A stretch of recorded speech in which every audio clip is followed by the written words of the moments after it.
Katika hali isiyo ya kawaida na ya kustaajabisha, mwanamke mmoja anayefahamika kwa jina la Loveness Daniel mwenye umri wa miaka 30, mkazi wa Temeke, kata ya Mandu, wilaya ya Nyamagana, mkoani Mwanza, anashikiliwa na jeshi la polisi mkoani humo kwa kutoa taarifa za uongo kwa mume wake, jeshi la polisi, ndugu, jamaa na marafiki, akidai kuwa ametekwa na watu wasiojulikana na huku akihitaji kiasi cha fedha shilingi milioni 10 za Kitanzania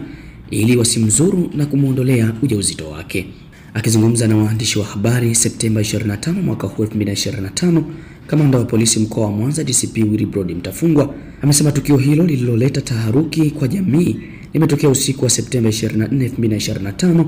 ambapo amesema baada ya kumhoji ilibainika kuwa alifanya hivyo ili kumdanganya mume wake kuwa yeye ni mjamzito ili aweze kutolewa mahali kwa wazazi wake. Kwa upande mwingine, jeshi hilo limeendeleza operesheni ya kuwasaka madereva wa magari wanaoendesha kwa njia hatarishi, ambapo jeshi hilo limewakamata madereva 9 kwa makosa tofauti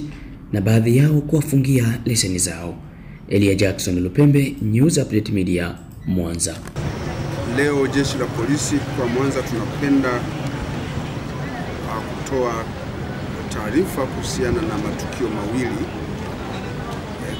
kama ifuatavyo. Tukio la kwanza ni tukio linalohusu mtu mmoja ambaye ameshikiliwa na jeshi la polisi katika mkoa wa Mwanza kwa kutoa taarifa za uongo kwa jeshi la polisi, lakini kwa ndugu na jamaa na marafiki zake kwamba alikuwa ametekwa. Kwamba jeshi la polisi katika mkoa wa Mwanza linamshikilia na linaendelea kumhoji mwanamke ambaye anafahamika kwa jina la Loveness Daniel Kisile. Huyu ana umri wa miaka 30 na ni mkazi wa mtaa wa Temeke katika kata ya Mandu, wilayani Nyamagana. Mwanamke huyo ameshikiliwa kwa tuhuma za kutoa taarifa za uongo kwa mume wake, ndugu zake, kuwa ametekwa na watu watatu wa jinsia ya kiume ambao walieleza kwamba walikuwa wakitaka fedha kiasi cha shilingi milioni 10 ili wasiweze kumdhuru na kuondoa ujauzito wake. Taarifa ambazo hakika hazikuwa za kweli na zilisababisha kuzuka kwa taharuki kwa mume wake, lakini kwa familia nzima jamii, huku zikisababisha jeshi la polisi kuhangaika usiku kucha likimtafuta mwanamke huyu ambaye alidai kwamba alikuwa ametekwa kwa lengo la kunusuru maisha yake. Awali mwanamke huyo amekuwa akimueleza mume wake kwamba yeye alikuwa ni mjamzito, ujauzito wa watoto mapacha watatu, na mume wake alikuwa akiamini hivyo hadi tukio la utekaji linatokea au linafahamika katika mazingira ya familia na jamii na kwa jeshi la polisi. Tukio hilo limetokea tarehe 24 mwezi wa 9 mwaka huu, ambapo ilikuwa ni majira ya saa 5 za usiku huko katika mtaa wa Temeke, kata ya Mandu, wilaya ya Nyamagana, ambapo mtuhumiwa huyo Loveness Daniel Kisile alitoa taarifa hiyo ya uongo kwa kupigia simu mume wake aitwaye Hosea Joel Lusigwa kwamba ametekwa na watu watatu wa jinsia ya kiume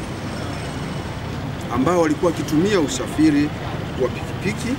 na gari, na alidai kwamba namba za pikipiki na gari hakuweza kufahamu usajili wake. Alidai kuwa watu hao ambao walimkamata kwa nguvu na kumfunika uso kwa kutumia mfuko wa sulfate usoni ili wasiweze kutambulika kwa wepesi, na kudai kuwa waliondoka naye na kwenda naye sehemu ambayo yeye alikuwa haifahamu. Taarifa hizo ziliripotiwa kituo cha polisi Nyakato, na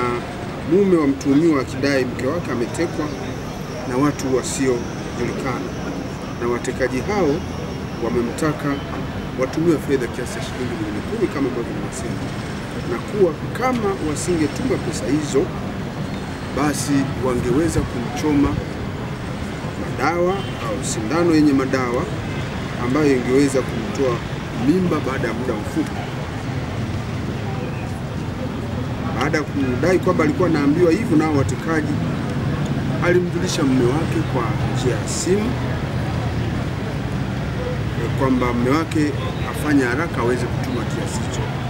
cha fedha. Hata hivyo, kwa kuwa mwanamume tayari alikuwa amekwisha ripoti taarifa hizo kwa kituo cha polisi, na tayari jeshi la polisi mkoa wa Mwanza lilikuwa linafanya ufuatiliaji, liliendelea kuweka mtego kuhakikisha kwamba linawakamata watuhumiwa wale wote ambao ilikuwa inadhaniwa kwamba ndio walikuwa wanafanya tukio hilo la utekaji. Baadaye, wakati ufuatiliaji wa tukio hilo unaendelea, ndipo mwanamke huyo huyo mwanamke ambaye anaitwa Loveness Daniel Kisile aliyedai kwamba alikuwa ametekwa aliweza kupatikana akiwa salama